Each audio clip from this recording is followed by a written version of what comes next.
Assalamualaikum warahmatullahi wabarakatuh. Apalagi bersama saya di channel Askia Entertainment. Oke, baiklah rekan tua, pada kesempatan kali ini kita akan membahas yaitu tentang sejarah Mak Megang asal usul. Bagaimana tentang Mak Megang itu? Baiklah, kita akan jelaskan sampai tuntas pada kesempatan kali ini.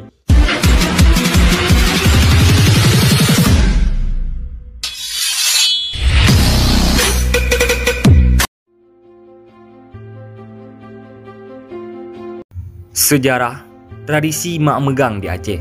Mak Megang atau Megang ini memang tidak asing untuk masyarakat Aceh. Ini sebuah tradisi unik yang dimiliki masyarakat Aceh untuk menyambut hari-hari besar agama Islam, yaitu sebelum memasuki bulan Ramadan, Hari Raya Idul Fitri dan Hari Raya Idul Adha.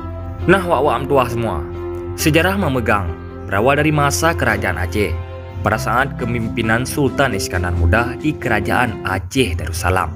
Beliau ingin melakukan tradisi Mak Megang itu. Sultan memerintahkan kepada para petinggi istana untuk membagikan daging kepada rakyat. Daging tersebut juga dibagikan mengutamakan rakyat yang lebih membutuhkan seperti fakir miskin. Tradisi ini pun kemudian terus diwariskan kepada pimpinan kerajaan selanjutnya, yang mana sudah diwariskan secara turun-temurun sampai sekarang. Pada masa penjajahan Belanda dahulu pun, tradisi ini tetap dilaksanakan oleh masyarakat Aceh Darussalam. Hal tersebut dilakukan dengan para pemimpin desa yang bersekutu dengan Belanda membagikan daging tersebut kepada rakyat. Nah, rekan tua, tradisi ini memang tidak akan lekang dimakan waktu karena terus dibudayakan hingga saat ini. Tradisi yang sudah ada sejak zaman kerajaan Aceh ini pun sudah berumur ratusan tahun. Nah, wak-wak tua semua, setiap daerah memiliki tradisi dan adat istiadat yang berbeda-beda. Hal tersebut yang membuat masyarakat Indonesia mempunyai sikap toleransi yang tinggi antar sesama. Saat melakukan sebuah perayaan, masyarakat Indonesia juga memiliki cara masing-masing untuk melakukannya. Cara tersebut biasanya berasal dari hal-hal yang biasa dilakukan nenek moyang dari dulu sehingga diwariskan untuk terus dibudayakan.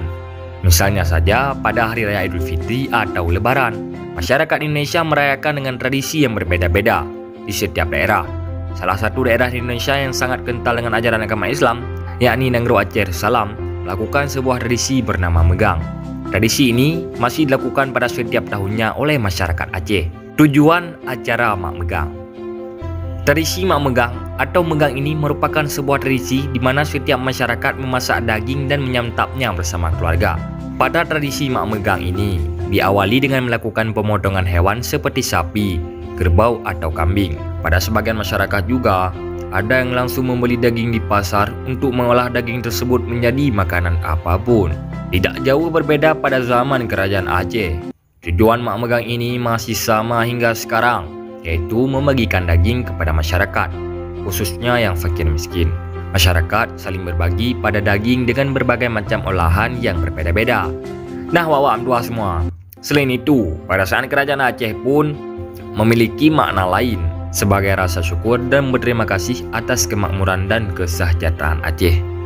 Pada masa itu, tak hanya mewariskan budaya saja rekan tua, Mak Megang ini juga memiliki banyak nilai positif.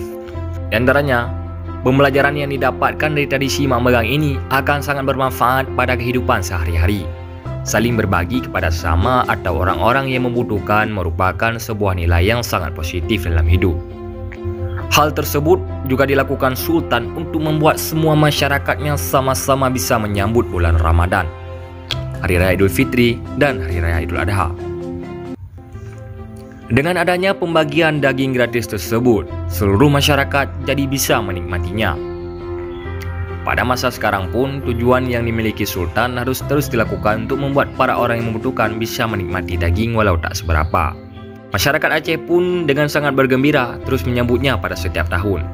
Budaya Indonesia yang dikenal masyarakatnya dengan bergotong royong dan saling tolong-menolong ini dibuktikan dengan adanya tradisi ini.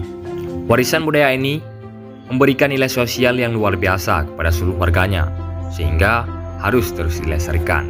Nah, rekan tua, dengan melihat postingan ini, semoga kita jadi sebagai pencinta sejarah. Kami akhiri, wassalamualaikum warahmatullahi wabarakatuh. Sampai jumpa di konten berikutnya.